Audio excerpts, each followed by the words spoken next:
Então o livro de Romanos, ele é um livro que ele é considerado o evangelho da salvação, e hoje nós vamos falar um pouco sobre a questão da fé.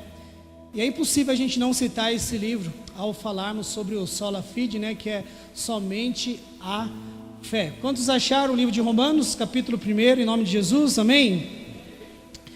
Diz assim, Romanos capítulo 1, versículo 16 e 17: Porque eu não me envergonho do evangelho de Cristo, pois é o poder de Deus para a salvação de todo aquele que crê, primeiro do judeu e também do grego.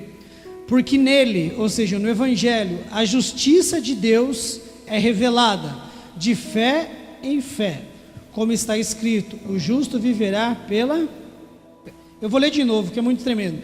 Porque eu não me envergonho do evangelho de Cristo, pois é o poder de Deus para a salvação de todo aquele que crê, primeiro do judeu e também do grego. Porque nele a justiça de Deus é revelada de fé em fé, como está escrito: o justo viverá pela fé. Quantos podem dizer amém? Apenas concordando mais uma vez, oração nunca é demais. Pai, eu concordo com cada oração que foi feita nesse lugar. Eu concordo, Senhor, com toda a sorte de bênçãos sobre este povo, que a Tua palavra diz que é necessário que aquele que se aproxima do Senhor creia que o Senhor existe e que é recompensador daqueles que Te buscam. Por isso eu Te peço que ninguém saia daqui de mãos vazias, mas saiam daqui recompensados, ó Pai, através da fé. Não é através do pastor, não é através de quem vai pregar, mas é através da fé. Por isso eu Te peço, Pai, honra a fé de cada um aqui nessa noite, em nome de Jesus. Quantos podem dizer amém?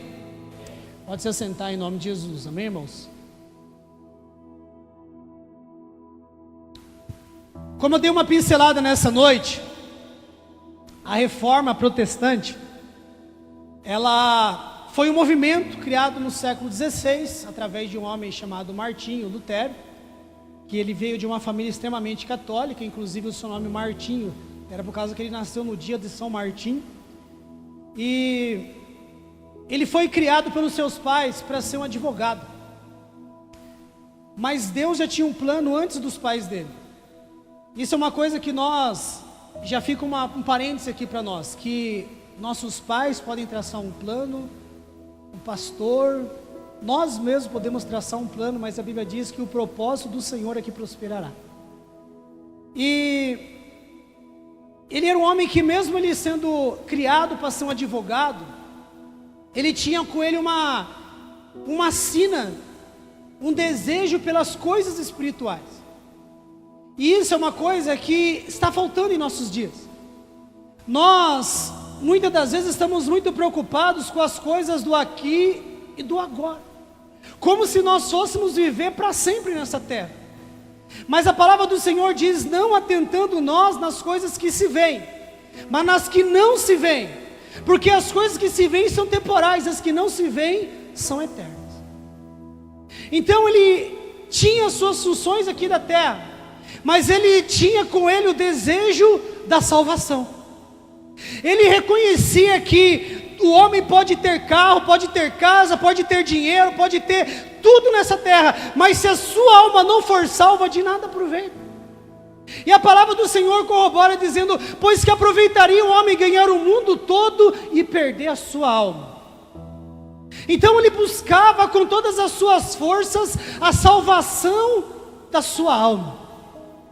E isso tem o seu lado bom. Só que a informação que ele tinha sobre isso era pouca.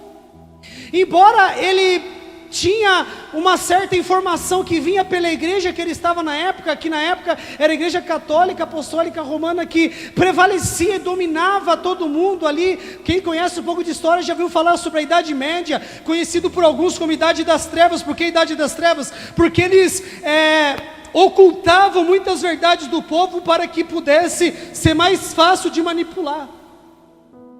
Isso acontece hoje até em igrejas evangélicas, mas não é sobre isso que eu quero falar. E Martinho Lutero, então, ele reconhecia que ele precisava ser salvo.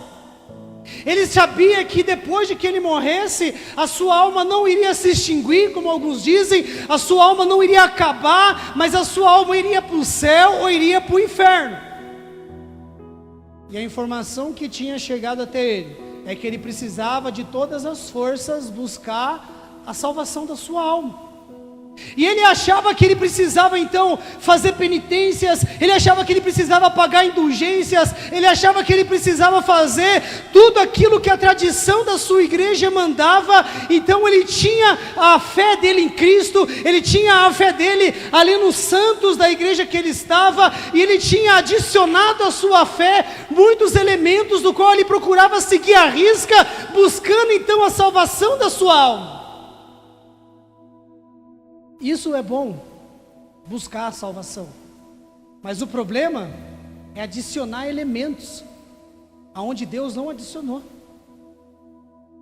Tem um pastor que diz que, é uma palavra forte, você não entenda mal. Tem um pastor que diz que Jesus é o caminho e a igreja é o pedágio, porque muitas das vezes a igreja cobra coisas que Jesus não cobra. E muitas das vezes nós, por causa de uma tradição que nós herdamos, às vezes nós mesmos acabamos cobrando de nós coisas que Jesus não cobra. Às vezes a gente acaba errando, às vezes a gente acaba deslizando no caminho, e a gente se esquece da palavra que diz assim: meus filhos, não pequeis, mas se você pecar, temos um advogado para com o Pai. E às vezes a gente apenas, em vez de confessar, se arrepender e pedir perdão, a gente quer pagar indulgências que nós mesmos criamos às vezes para nós. Só que a Bíblia fala que é só uma coisa: se nós confessarmos o nosso pecado, Jesus Cristo, Ele é fiel e justo para nos perdoar os pecados e nos purificar de toda injustiça. Pronto, ponto final.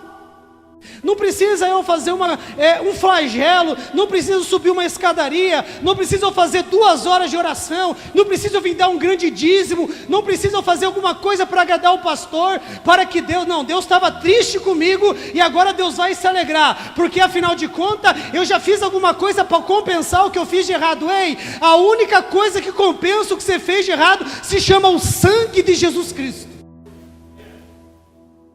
Não é necessário adicionar nada. E é isso que Martinho Lutero ele demorou para entender, porque ele achava que ele tinha que fazer de tudo, tudo aquilo que a igreja mandava ele fazer, ele fazia em dobro.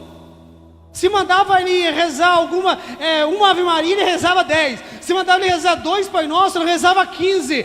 Para você ter uma ideia, ele tinha que ter o hábito de se confessar. Ali na igreja católica, você sabe que tem esse hábito, acredito que tem até hoje, não sei. E ali então ele tinha que se confessar, mas ele ia além, ele se confessava várias e várias vezes por dia, ao ponto de que chegou uma vez, de que ele confessou várias vezes durante o dia, nem a pessoa que estava ouvindo ele aguentava mais. Aí de madrugada ele acordou, se lembrou de um pecado que tinha cometido, e foi lá acordar o confessor para falar de mais uma coisa. Aí o confessor falou: Lutero, pelo amor de Deus, faça alguma coisa grave, como matar seu pai, por exemplo, daí você vem confessar. É cômico, mas é sério, porque ele levava muito a sério essa questão da salvação da sua alma. E nós devemos aprender com esse zelo que ele tinha, com esse zelo que as pessoas do passado tinham. Eu quero abrir um parênteses aqui, e eu quero falar alguma coisa que hoje eu estava orando, e o Espírito falou no meu espírito, que tem uma palavra na Bíblia que fala assim, que o Senhor, Ele vai converter o coração dos pais aos filhos, e dos filhos aos pais, ou seja, um alinhamento do coração dos pais aos filhos, dos filhos aos pais. E ali eu estava orando, o Senhor começou a falar comigo, que pais tem a ver com gerações passadas, filhos tem a ver com a atualidade, e nós devemos pegar o zelo e o temor que as gerações passadas tinha e alinhar com o entendimento que essa geração é hoje, e juntar tudo em uma geração só, e ter o coração alinhado, porque hoje nós temos muito entendimento. Perdão se você não fizer parte disso, mas pouco zelo. E o povo lá de trás tinha muito zelo, mas pouco entendimento.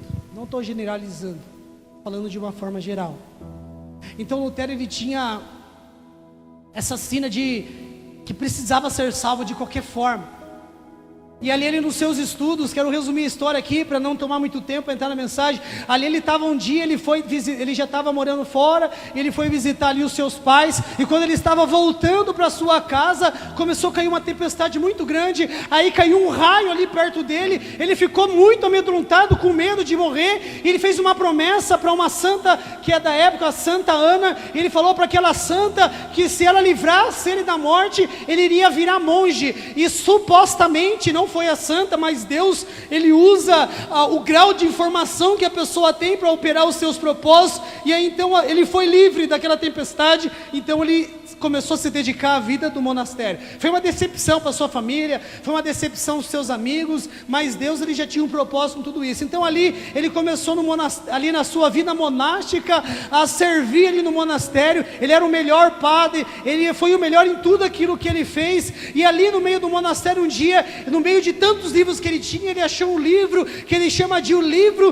dos livros, que era a Bíblia Sagrada, e ali ele começou a ler a Bíblia Sagrada. Existe algo espetacular na Bíblia Sagrada, que ela entra na cadeia, ela entra em lugar de pessoas que não têm acesso, ela entra em lugares de pessoas do mais erudito até o iletrado, e aqueles que começam a ter entendimento da palavra de Deus, começa a trabalhar, que começa a ver uma regeneração dentro da pessoa. Então ele começou a ler a Bíblia Sagrada, só que ele parou aqui nesse versículo que a gente leu, que é o capítulo 1, e o versículo 17, que ele fala assim: porque nele a justiça de Deus é revelada, de fé em fé, como está escrito, o justo viverá pela fé.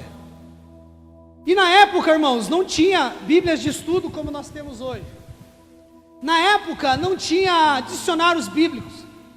E ali então ele teve que orar para ele poder entender essa palavra, porque a princípio, por ele não entender a palavra, o que pesou sobre a vida dele? Toda a carga de informação que ele já tinha tido dos seus pais, que era que Deus é um juiz castigador. Ele enxergava Deus como um juiz vingativo e não como amigo de crianças. Então ele enxergava Deus como aquele que estava pronto para punir os nossos pecados. Então ele começou a enxergar aqui nessa palavra o que? Ele enxergou, quando fala que a justiça de Deus é revelada, ele enxergou o quê? Que o Evangelho é a justiça de Deus. Então ele falou, de que adianta falar Novo Testamento se a lei ainda está em vigor? Então ele começou a sentir, desculpa a palavra forte, mas é assim que a história nos conta, ele começou a sentir mais ódio de Deus, porque ele falou, esse Deus me cobra uma coisa que eu não sou capaz de fazer, e o Evangelho é a lei de Deus disfarçada.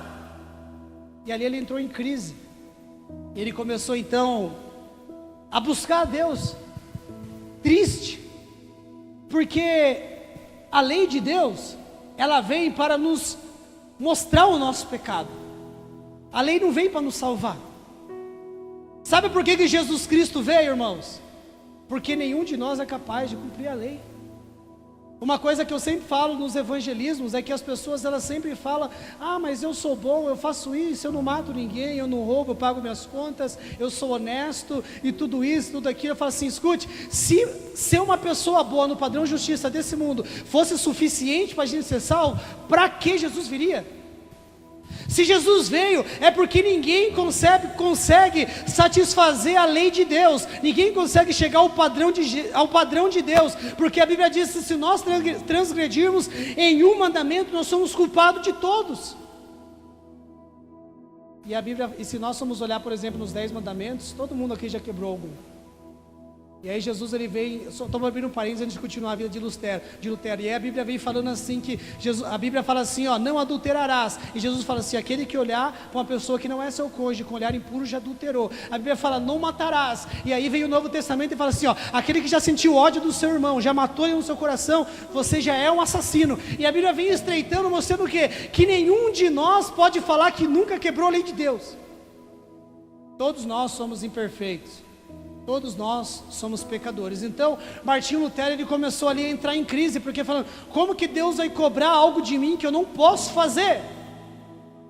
E ali, através de muita oração, através de noites e mais noites, aonde ele ficava orando em cima desse versículo, certo dia Deus revelou algo para ele. Deus revelou assim, que a parte final fala que o justo viverá pela fé. E Deus falou que para ele assim: escute, Lutero, não é uma justiça que eu requero, que eu estou requerendo de você, mas é uma justiça que eu estou dando para você. Porque quando Jesus Cristo veio e cumpriu a lei no seu lugar, aquela justiça que você era incapaz de cumprir, através de Cristo ela foi cumprida. E quando você entrega a sua vida a Cristo, a justiça de Deus, ela é imputada em você. O que isso quer dizer? Que quando Cristo morreu no nosso lugar, a Bíblia diz que por que a Bíblia diz que nós somos feitos justiça de Deus? Porque a justiça de Deus, ou seja, a lei de Deus, que é impossível para nós cumprir, vê alguém que cumpriu no nosso lugar. Eu sempre gosto de usar o exemplo de que vai uma pessoa, está lá em um país de cadeira elétrica, onde aquela pessoa, nada pode tirar ele daquele lugar, nada pode tirar ele daquela pena. A única coisa que pode impedir aquela pessoa de morrer, é vir uma pessoa que não cometeu os mesmos crimes do que ela, e morrer no lugar dela. De repente aquela pessoa, vão ligar aquele choque, chega alguém e fala: pode tirar ele daí. Pode tirar o Luiz daí, pode tirar a Jana daí, pode tirar o Eliseu daí, pode tirar, coloca o seu nome daí. E aí, porque eu vou morrer no lugar dela. Ei, mas você não fez nada, por que você vai pagar? Porque eu cumpri toda a lei para tirar ela daí. Foi isso que Jesus fez por nós. Ele pagou a pena no nosso lugar. Toda aquela cruz que foi carregada era para a gente. Aquele sangue que foi derramado era para ser o nosso. Tudo aquilo que ele padeceu era para ser a gente. Só que não iria adiantar se fosse a gente também, porque nós somos pecadores. E tinha que ser alguém sem pecado. Tinha que ser alguém perfeito. E aí, conjecturando, imagino como se Deus estivesse olhando em todo o céu e não achou ninguém digno. Em toda a terra não achou ninguém digno. E aí ele olhou em todos os lugares e ninguém era digno para pagar, para satisfazer a justiça de Deus. Aí o próprio Deus resolveu vir em carne. Por isso a Bíblia diz: o verbo se fez carne e habitou entre nós. Então o próprio Deus veio através do seu Filho e morreu no nosso lugar. E aí a nossa parte, o que a Bíblia diz? O versículo mais conhecido, João 3,16. Porque Deus amou o mundo de tal maneira, porque Deus amou o mundo de tal maneira, para que todo aquele que nele crê não pereça, mas tenha a vida. Não é aquele que crê e faz isso. Não é aquele que crê e ora. Não é aquele que crê e jejua. Não é aquele que crê e dá dízimo. Não é aquele que crê e vai em todos os cultos. Mas é aquele que simplesmente crê. Pastor, então eu não preciso fazer nada disso? Nós vamos falar sobre isso depois. Mas o que eu quero dizer aqui é que você não pode aceitar e você não pode adicionar nada aquilo que a Bíblia não adiciona. Em Atos capítulo 16, o versículo 31, quando um carcereiro ali, ele temeu, e ele falou assim para Paulo e Silas: senhores, o que é necessário que eu faça para me salvar? Eles falaram assim: crê no Senhor Jesus Cristo e será salvo tu e a tua casa.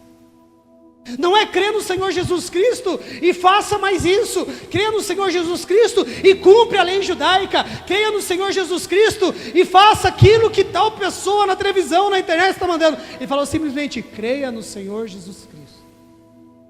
Quando certo homem, um eunuco, ele foi ali, estava andando, veio Filipe para poder pregar a palavra sobre ele. Ele prega a palavra para aquele homem, e ali então aquele homem, ele fala assim: o que é necessário para eu poder me batizar? É lícito?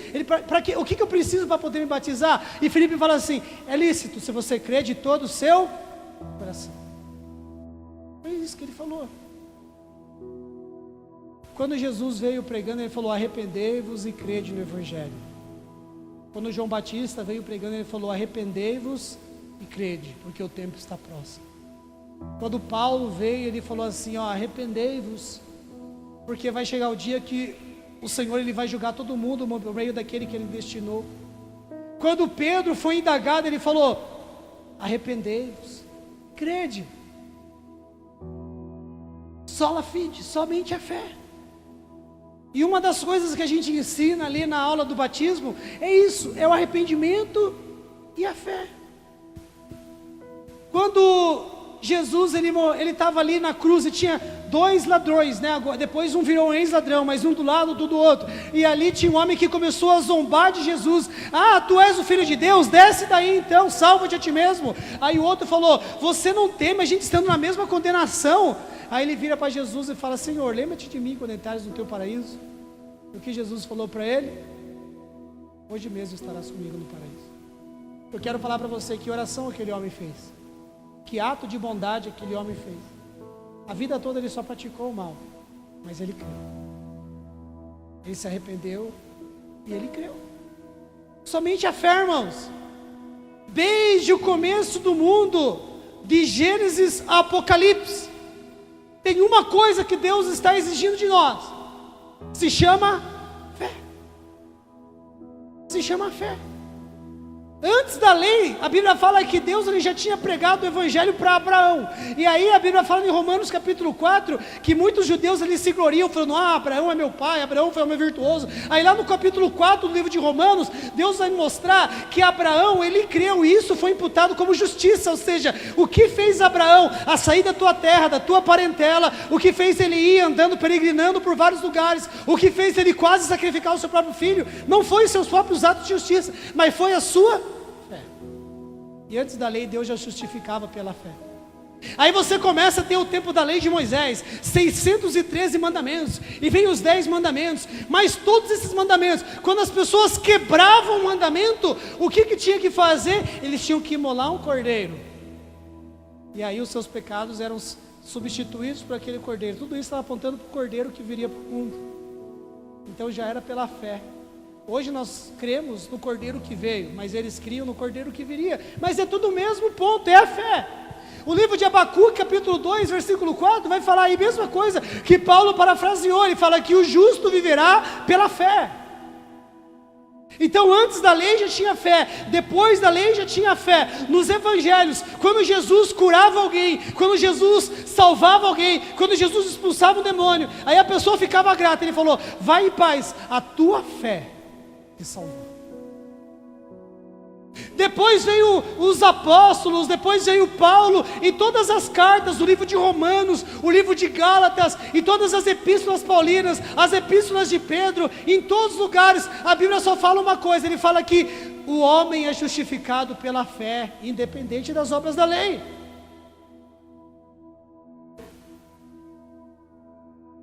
Eu poderia dar vários exemplos aqui, falando na Bíblia inteira, mas eu quero que você grave bem isso.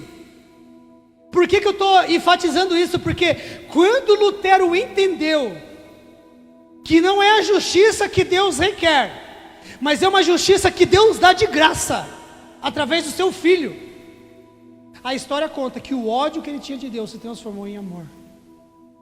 Porque quando nós compreendemos o Evangelho, a nossa vida é leve, a nossa vida é alegre. Quando Davi pecou, Davi falou assim, Davi nunca falou, Senhor, me devolve o reino, Senhor, não tire o teu reino. Davi falou assim, Senhor, torna a dar-me a alegria da tua salvação. Porque a salvação que é pela fé, é uma salvação que nos traz uma alegria, que nos traz leveza.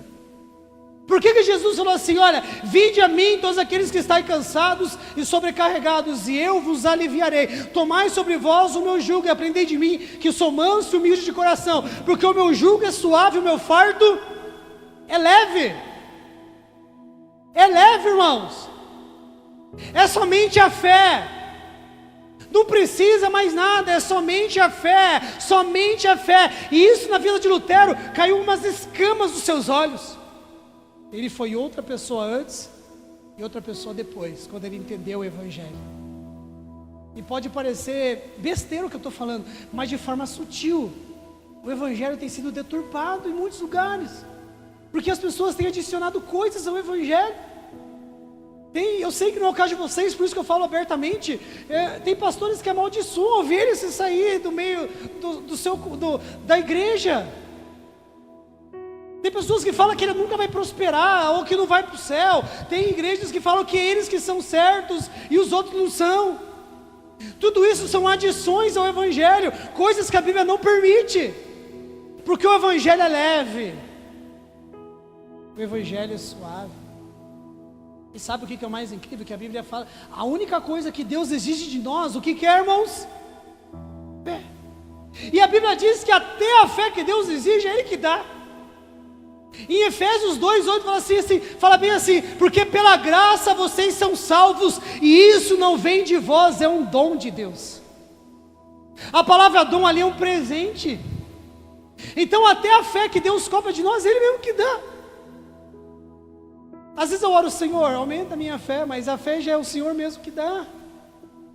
Então se cumpre em nós aquilo que a palavra diz, que tudo vem dele, por ele e para ele. Só lhe deu glória, para que a glória seja somente dele. Quantos podem dar glória a Deus por isso?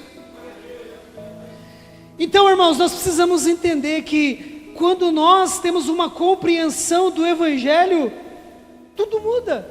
Lutero entendeu e nós precisamos também entender.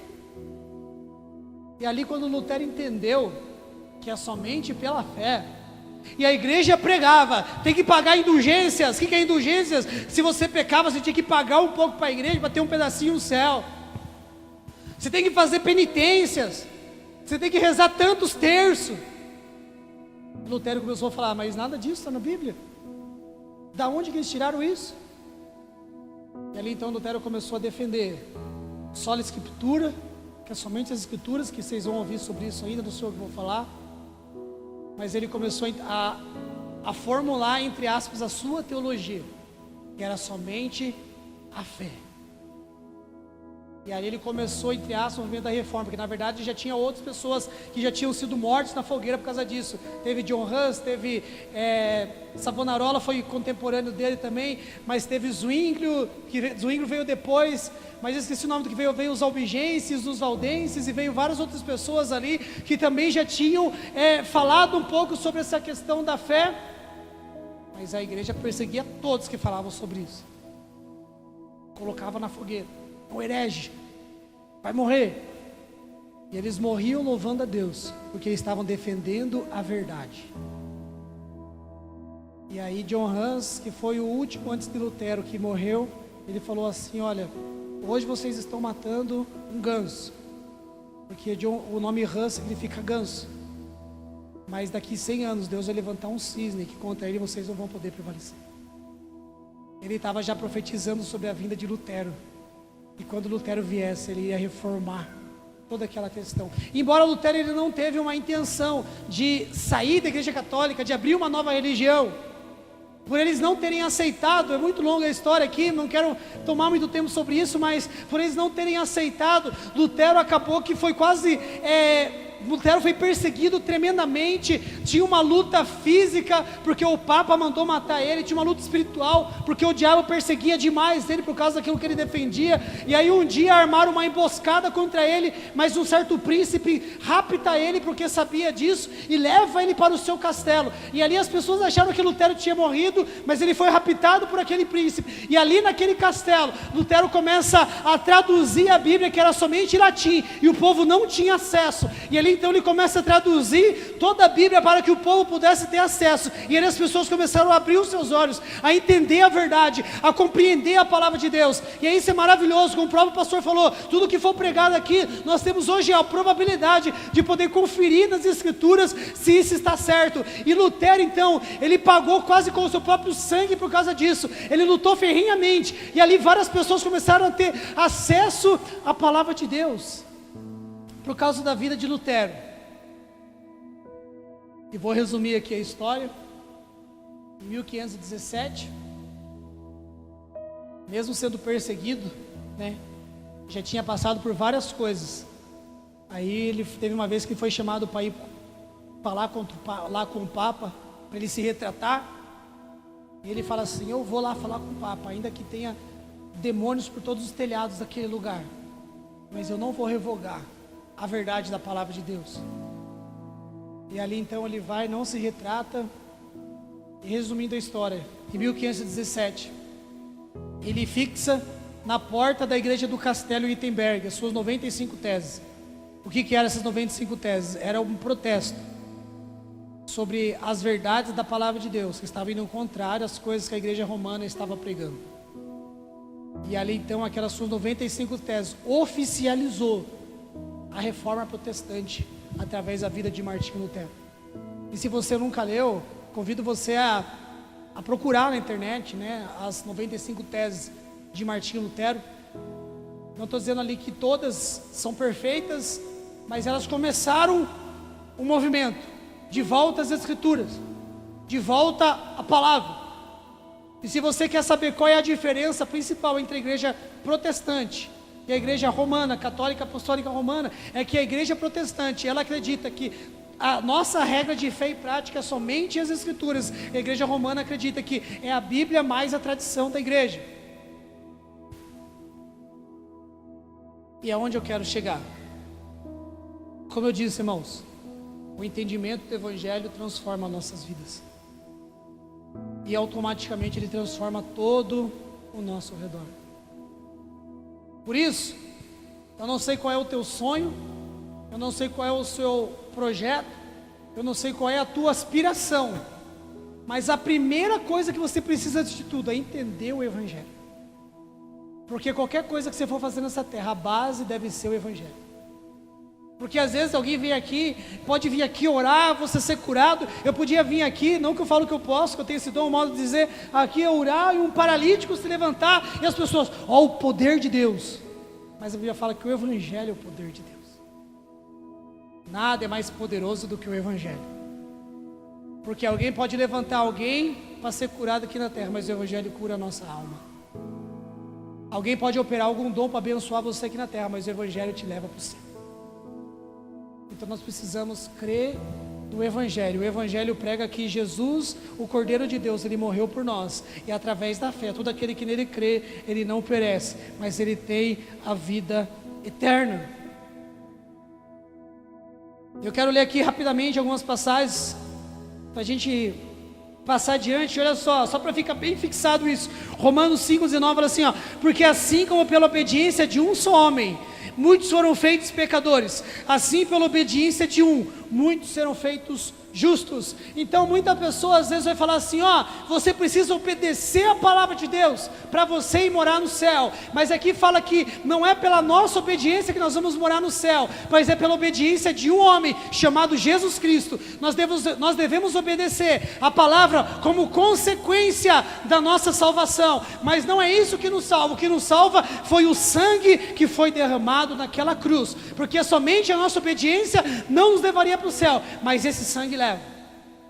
E não sou eu que estou falando, Romanos 5,19 falando assim, que a desobediência de um, o primeiro Adão, tornou muitos pecadores e trouxe a condenação, mas a obediência do segundo Adão, Jesus Cristo, através da vida dele, muitos serão justificados.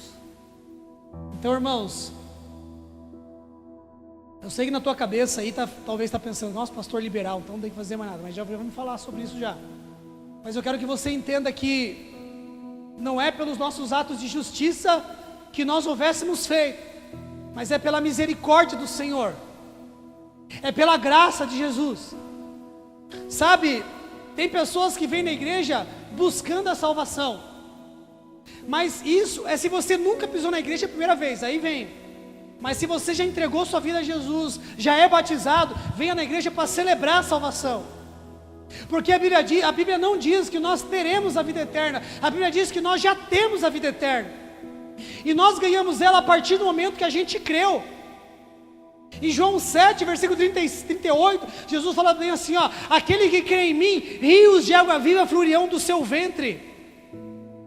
Isso dizia ele do Espírito, aqueles que haviam de receber aqueles que crescem nele. Então ele está dizendo assim, não é aquele que faz alguma coisa, mas é aquele que crê em mim. Jesus falou. Então pela obediência de um, muitos foram feitos pecadores, e pela obediência de Cristo, muitos foram justificados. Em Romanos capítulo 11, versículo 6, fala assim: e se é por graça, então não é mais por obras, caso contrário, a graça não é mais graça. Mas se for por obras, então não é mais por graça, do contrário, a obra não é mais obra. Então, como que eu posso dizer que é pela minha obediência, e ao mesmo tempo eu posso dizer que é pela graça? Sendo que a Bíblia está falando que se é por obra já não é mais graça. Porque a graça significa favor e merecido. Para eu não ter do que me gloriar, mas eu me gloriar nos méritos da cruz. Por isso que a Bíblia fala assim, que aquele que se gloria, glorie-se no Senhor. Não é pelo quanto eu jejuo, não é pelo quanto eu oro, não é pelo quanto eu prego, não é pelo quanto eu canto, não é pelo quanto eu faço nada. Mas é pela graça do Senhor. Estou pregando aqui pela graça do Senhor. Eu não queria estar aqui. Se eu me escolher projetos para a minha vida, era outras coisas. Era qualquer coisa, menos ser crente ou ser pastor. Mas a graça alcançou. E é por isso que eu estou aqui. Não é mérito meu. Não é mérito de ninguém. E olha só que tremenda, 2 Coríntios capítulo 5, versículo 21, fala bem assim, ó. Porque aquele que não conheceu o pecado, ele o fez pecado por nós, para que fôssemos feitos justiça de Deus nele. Aquele que não conheceu o pecado, ele se fez pecado no nosso lugar, para que nós somos feitos justiça de Deus. O que isso está dizendo? Que tinha uma palavra de Lutero, acho que eu até anotei aqui, que era uma frase de Lutero que é, lá em alemão, né? Simul justus et peccator. O que significa assim? Que eu sou simultaneamente justo e simultaneamente pecador. Que eu sou, ao mesmo tempo que eu sou pecador diante dos homens, eu sou justificado diante de Deus.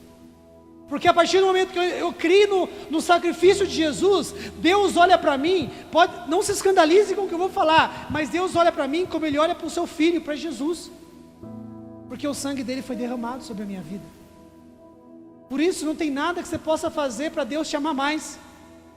Sabe aquela palavra que Jesus falou, que o Pai falou quando Jesus se batizou? Este é meu Filho amado em quem eu me comprazo. Este é meu Filho amado em quem eu tenho prazer. Essa frase agora se atribui a mim e a você, porque o Filho está em nós.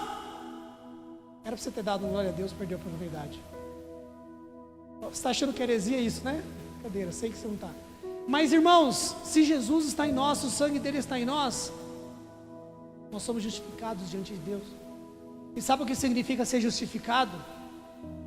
Não é você ser perdoado, porque existe duas coisas na Bíblia. Existe a redenção e a justificação. A redenção significa que você foi resgatado e foi perdoado dos seus pecados. A justificação significa que você não só foi perdoado, não só foi aceito, mas você foi, como que eu posso dizer? Foi dado uma confiança em você. Eu vou dar um exemplo prático. É como se alguém é um criminoso, está muito tempo preso, de repente alguém vai, solta aquele criminoso. Aquele criminoso, ele está livre, ele pode estar feliz, porque ele foi redimido, ele foi liberto, ele foi resgatado, mas ele tem uma ficha suja, e para ele arrumar um emprego é muito difícil. Mas então chega uma pessoa, um grande empresário, e fala assim, ó, você é um criminoso, não quero saber dos crimes que você cometeu, eu vou colocar você para trabalhar para a minha empresa, ainda vou te dar todas as ferramentas que você precisa. E o nosso Deus, Ele não somente perdoa os nossos pecados, mas Ele nos fez soldados, filhos do teu reino, colocou em nós os dons do Espírito Santo, e nos fez pessoas de confiança diante dEle.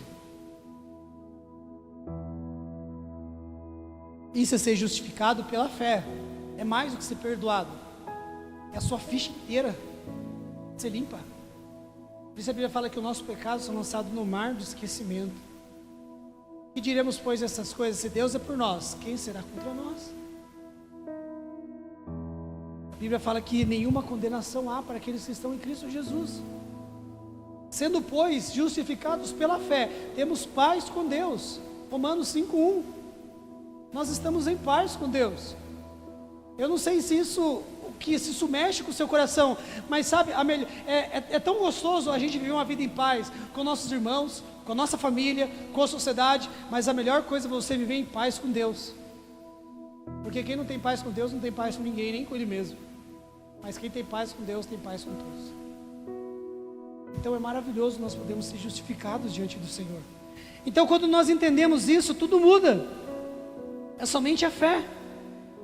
Como eu falei, Gálatas 3:18 fala que a lei foi pregada a Abraão, o cordeiro apontava para o Messias, e eu coloquei aqui, é um escândalo para nós não precisar fazer nada.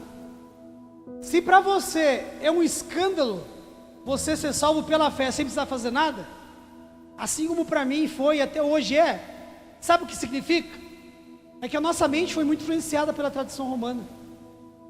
Nós somos muito influenciados por isso. Porque nós, desde pequeno, talvez crescemos achando que eu preciso fazer alguma coisa para ser aceito por Deus. E isso é religião. Mas Jesus não veio fundar uma religião, Jesus veio estabelecer um reino. Não é nós que nos religamos com Deus, mas é Deus que veio e se religou conosco. O véu não se rasgou de baixo a cima, mas de alto a baixo. Porque a aliança foi de Deus para com os homens. Então é um escândalo para nós não precisar fazer nada por causa da nossa tradição romana. E hoje a gente quer colocar algumas indulgências espirituais. Às vezes a gente acha que exercendo o ministério Deus vai se agradar mais de mim. Às vezes a gente acha que se eu for mais no culto Deus vai ficar mais feliz comigo. Às vezes acha que se eu for orar mais, se eu for jejuar mais, Deus vai ficar mais feliz comigo. E tudo isso é muito bom e tem os benefícios, que eu não vou falar isso aqui agora, mas tudo isso são consequências da fé. Eu já vou entrar nesse ponto já. Então as nossas boas obras que nós fazemos, elas são consequências daquilo que a gente creu. Porque a Bíblia fala assim que criei, por isso falei. Então quer dizer o quê? Que a minha fé, as minhas ações, elas vão demonstrar a minha fé. Mas a fé vem antes da ação.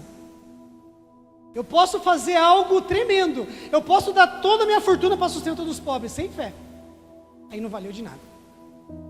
Mas se eu der como consequência da fé, valeu de tudo. Então, duas coisas que eu coloquei aqui. As nossas obras, elas são consequência da nossa fé. Em Efésios 2:8, como eu falei, fala assim, ó: porque pela graça vocês são salvos por meio da fé, isso não vem de vós, é um dom de Deus. Aí ela vai falar assim, porque nós somos feitura sua, criados em Cristo Jesus para as boas obras. Então, significa o quê? Que nós somos criados para as boas obras. Então, quando nós cremos de verdade, o que acontece? Quero que você entenda comigo ali de raciocínio aqui. Quando nós cremos de verdade, qual é o presente que Deus nos dá? O Espírito Santo. João 7,38. Havia de receber o Espírito aqueles que nele crescem. Então, quando nós cremos em Jesus, o maior presente que nós recebemos se chama Espírito Santo de Deus. E esse Espírito Santo ele vem habitar dentro de nós. E esse Espírito Santo habitando nessa casa chamada nós, ele começa a fazer uma limpeza. Quando a gente muda para uma casa e está suja, o que a gente vai fazer? Limpar. Vai reformar. Vai reconstruir. Então, quando alguém entrega a sua vida para Jesus de verdade, automaticamente ele muda. É impossível alguém ter fé em Jesus e sua vida não mudar, porque ele recebeu o Espírito Santo. O Espírito Santo começa a regenerar, o Espírito Santo começa a moldar. Por isso que no versículo 17 de Romanos fala que é de fé em fé. Provérbios 3,18 vai falar que o caminho do justo é como a luz da aurora, que vai brilhando mais e mais até ser dia perfeito. Então, se alguém estava questionando, porque eu creio, então não preciso fazer mais nada? Se alguém pensa assim, é porque não creu. Porque quem creu e tem o Espírito Santo, ele quer fazer algo, mas não para ser salvo, mas porque foi salvo. E aqui é o ponto que muda tudo, irmãos. A gente não pode vir na igreja, a gente não pode fazer alguma coisa para Deus buscando a salvação, mas como gratidão por ela, louvando a Deus porque Ele me salvou, e porque Ele me salvou eu quero que outros sejam salvos também. Então eu vou servir na igreja, então eu vou ir no evangelismo, então eu vou servir a igreja com os meus dons, para que mais pessoas também possam se chegar a esta fé e a este reino. Porque o Espírito Santo, ele é amor. E esse amor que está em mim, ele vai me levar a me mover em prol do outro. Aí ele vai me levar a orar, ele vai me levar a jejuar, ele vai me levar a dizimar, ele vai me levar a fazer os atos de justiça, as boas obras. Mas entende que eu não estou fazendo isso para querer um lugar no céu, porque senão seria barganha. Mas eu estou fazendo isso porque eu já tenho um lugar lá. E o que eu tenho que fazer agora é guardar o que tem, para que ninguém roube minha coroa. Porque eu creio que eu posso perder a salvação, mas não é as minhas boas obras que vai me fazer ser salvo. Porque a Bíblia diz que as nossas maiores obras são consideradas como trapo de imundícia diante de Deus. Pode ser o mais bonzinho do mundo, não é suficiente. é trapo de imundícia. Eu nem vou falar aqui o que é esse trapo de imundícia para não escandalizar você. Mas as nossas boas obras, elas só valem em Cristo. Elas só valem se for um sacrifício de louvor, se for um ato de gratidão a Deus, se for movida pela fé. Uma fé não para ser aceita, mas porque foi. Uma coisinha muda tudo. O entendimento muda tudo. Por isso que na vida de Lutero foi assim. Ele achava que era a justiça que Deus requeria, cobrava. Quando ele entendeu que a justiça que Deus deu para ele, ficou leve, mudou tudo. E eu mais uma vez vou enfatizar isso, irmãos, porque é muito importante. Não faça nada para Deus para querer ser aceito por Ele, mas faça porque você já foi. Se o Espírito Santo está dentro de você, fique em paz, porque Ele vai te moldar. Por que eu não vinha para a igreja quando eu não era crente? Falava, eu vou para a igreja, eu tenho que parar com isso, parar com aquilo. Eu não conseguia vestir uma calça jeans, quanto mais um terno. Falava, eu usar esse negócio, hein? Eu tinha medo. Eu não estou dizendo que tem a ver com roupa, salvação. Eu só estou dizendo que eu colocava um monte de obstáculo, mas eu não entendia que o meu pai, era só eu deixar Deus fazer. E por que a Bíblia fala que é como rios fluirão do seu interior? Porque não é de fora para dentro, é de dentro. É isso que a fé traz na nossa vida. Mas somente a fé. E as obras, elas são uma consequência. Como eu disse, qual a obra que o ladrão da cruz fez? Não fez nenhuma, porque não deu tempo. Ele morreu. Mas certa dia, Jesus se encontrou com Zaqueu, que teve tempo para fazer boa obra. E aí, aquele Zaqueu, Jesus não falou nada. Jesus falou, Zaqueu, hoje eu vou pousar na tua casa. Ele creu em Jesus. Ele creu no Evangelho. Jesus não falou para ele fazer nada. Só que o Espírito Santo passou a habitar dentro dele. Ele falou assim, Senhor, a partir de hoje, se eu tenho defraudado alguém, eu vou restituir 4 vezes mais. Não precisou fazer nada, falar nada. Porque ele creu. Porque a fé nos santifica. A fé nos aproxima de Deus. Romanos capítulo 6 fala bem assim, que diremos pois nós? Nós vamos pecar para que a graça seja mais abundante? De maneira nenhuma. Porque a graça, ela me livra do poder do pecado e não me faz viver nele. Porque o pecado é prova de falta de fé. Porque a palavra fé, ela não significa apenas acreditar em algo, mas significa uma crença que te leva a uma fidelidade. Então o primeiro passo da fé é acreditar. O segundo passo da fé é você se agarrar nela, você confiar no poder do sangue de Jesus. E essa confiança te leva a ser fiel a Ele. Por isso nós não podemos dizer que a fé ela exclui eu fazer boas coisas. Eu só não posso dizer que ela vem depois das obras, porque ela vem antes. Mas o livro de Tiago, capítulo 2, versículo 18, fala bem assim, mostra-me a tua fé sem as tuas obras, eu te mostrarei a minha fé pelas minhas obras. Então a fé ela é uma consequência, ela também é uma demonstração daquilo que eu creio. Porque se eu falo que eu creio em Jesus, mas não quero ir na igreja, será que eu creio? Se eu falo que eu creio em Jesus, mas eu não quero falar com Ele, será que eu creio? Se eu creio que Ele é um bom amigo, que Ele é um bom pai, que Ele me ouve, e eu não falo com Ele, será que eu estou crendo?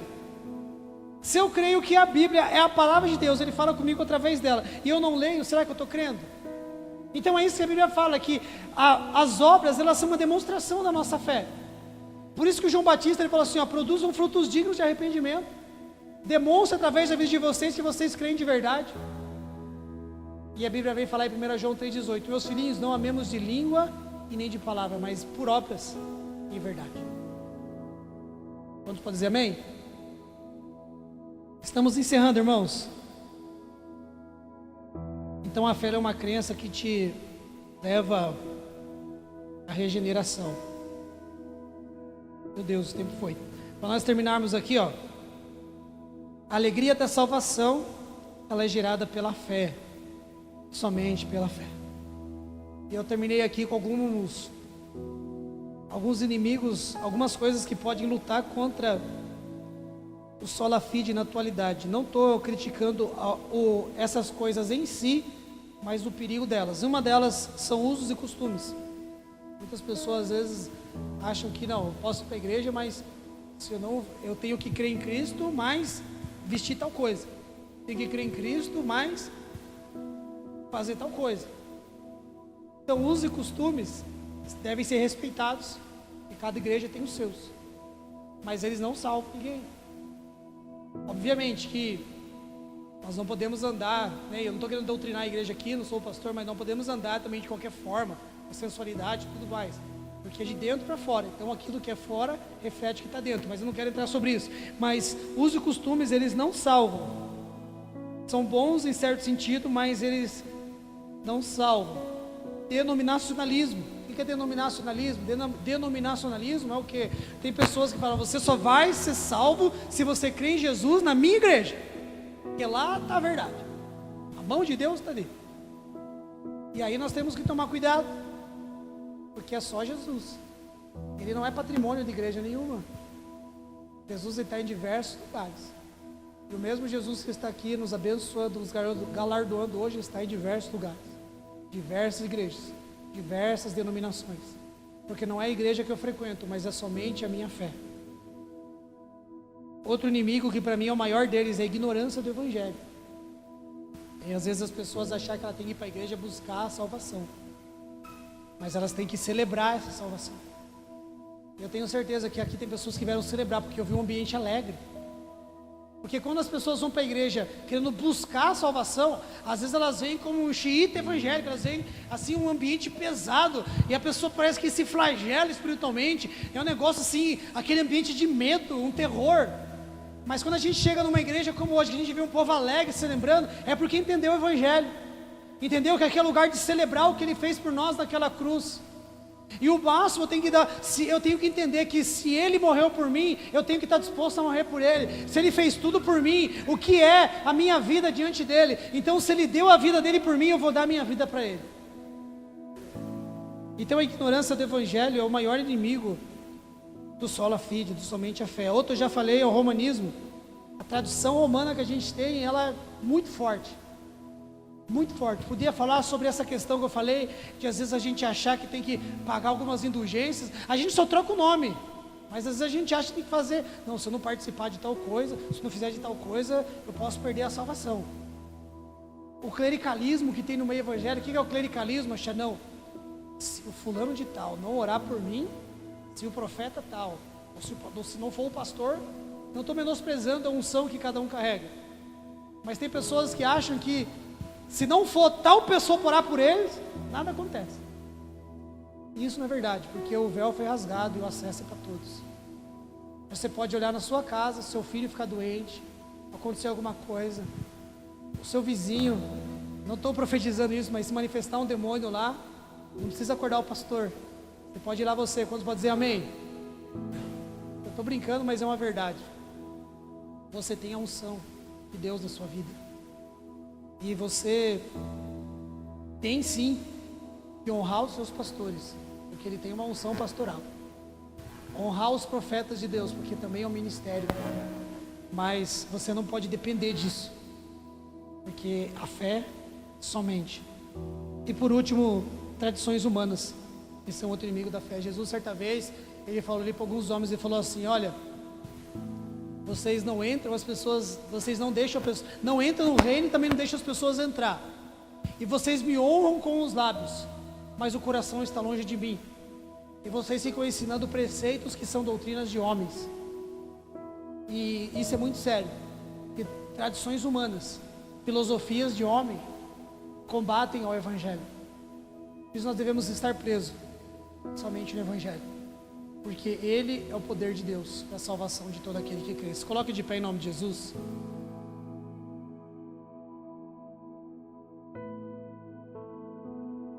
Somente a fé